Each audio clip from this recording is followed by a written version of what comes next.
Baik rekan-rekan, berawal dari adanya laporan informasi dan hasil penyelidikan, kita dapatkan adanya orang yang dirugikan dari pinjol ini, pinjaman online. Orang ini yang sementara kita dapatkan datanya ada 2 orang, satu laki-laki, satu perempuan, di mana dia meminjam uang lewat pinjol ini sejumlah 1 juta dan 1 juta masing-masing. Dan dia dapatkan tidak bulat 1 juta, namun kami potong beberapa ratus ribu. Kemudian pada waktunya harus mengembalikan, dia belum bisa mengembalikan, dan mulailah di situ muncul teror kepada mereka melalui sahabat karibnya, melalui keluarganya, termasuk melalui orang tuanya, atau melalui orang-orang yang memang pada waktu dia memasukkan data teman terdekat atau orang terdekat di aplikasi pinjol itu, itulah yang diberitahu kepada mereka dengan narasi-narasi yang sifatnya meneror. Ada satu PT namanya JMC, Jasa Muda Kolektindo. Ini yang berbasis di Jakarta, namun dia buka cabang di Kota Baru. Kenapa di Kota Baru? Supaya agak jauh dari perhatian. Mereka merekrut 35 orang tenaga operator untuk memonitor pinjaman-pinjaman ini. Dan apabila ada yang macet, mereka lah yang disuruh untuk meneror, memberitahu, menyampaikan pesan-pesan yang sifatnya teror kepada pihak-pihak yang memang ada kaitan dengan orang yang melakukan pinjol tersebut. Dari penggerbegan, kemudian penangkapan yang dilakukan, dan kita lakukan pemeriksaan, 3 orang telah dijadikan tersangka. 1 orang warga negara asing, ini sudah kita jadikan tersangka. 2 orang warga negara Indonesia. Warga negara asing ini kita kenakan beberapa pasal dalam Undang-Undang ITE dan Undang-Undang Pidana Umum, yaitu pengancaman.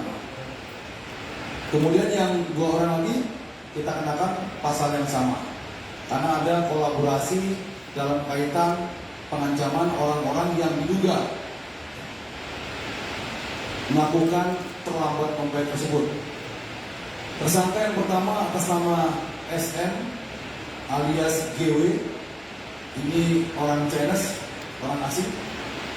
Kita lakukan pemeriksaan dan ditetapkan sebagai tersangka dan dilakukan penahanan.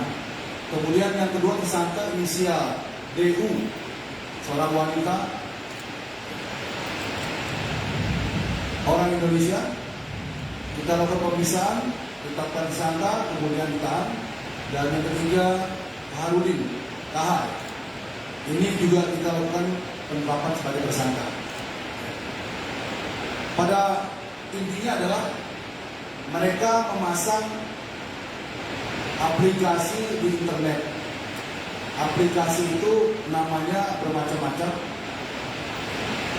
Kemudian orang yang punya aplikasi itu tertarik dan coba membuka, dan di situ dikirim untuk bisa melakukan pinjaman. Setelah memasukkan kata-kata tertentu, password tertentu, terbuka, dan dia tinggal mengisi aplikasi. Terakhir setelah aplikasi diisi namanya dan seterusnya, ada 4 nomor HP orang terdekat, bisa teman, bisa orang tua. Kemudian setelah syarat terpenuhi, disetujui, dibayarkan uang. Namun kalau pinjaman 1 juta dibayarkan 600, 400 sudah dipotong. Dan dalam pelaksanaannya, uang yang sudah diberikan 1 juta, walaupun sudah dipotong, tetap itu 1 juta. 1 minggu, kalau nggak ada apa-apa dikembalikan, tetap itu 1 juta. Kalau lewat 1 minggu, ada dikenakan 5%, 50.000. dan seterusnya dan seterusnya dan seterusnya. Kalau nggak jelas, hilang atau nggak bayar, mulai teror ancaman terjadi lewat 4 nomor HP yang diberikan itu, baik itu orang tua maupun teman dekat. Korban ini se-Indonesia, ada yang dari Pulau Jawa, Pulau Sumatera, Pulau Sulawesi, kemudian Pulau Kalimantan. Itu yang sampai saat ini kami deteksi. Jadi kemampuan satu operator ini, mereka dapat melakukan penagihan 400 orang dalam satu hari. Jadi kalau 35 operator tinggal dikalikan saja. Kalau 20 berarti kan 12.000 orang ditagih dalam satu hari oleh mereka.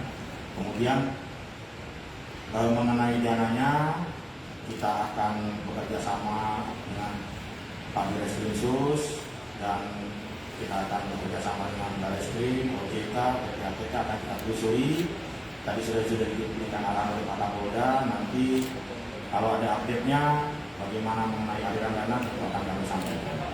Karena ini memerlukan waktu, sehingga kita fokus permasalahan pertama ini kepada mentransmisikan atau menyebarkan atau intinya memviralkan data pribadi seseorang kepada orang lain tanpa izin dari pemilik data pribadi. Terima kasih. Ya, teman-teman, ini gambaran di sana kira-kira jadi kayak bursa efek ya, waktu digerebek ya. Jadi operatornya itu tersusun rapi, pekerja beneran, masing-masing punya tugas untuk penagihan-penagihan, termasuk penagihan yang sifatnya mengingatkan sampai penagihan yang sifatnya mengancam ataupun mencemarkan nama baik. Ini waktu di gerobak ya fotonya. Ini juga kita coba reka ulang seperti apa sih sistem yang mereka bangun. Ada semua. Nah, di depan kita inilah barang-barang yang mereka aktifkan pada waktu pinjol ini beroperasi. Sekian, terima kasih. Assalamualaikum warahmatullahi wabarakatuh.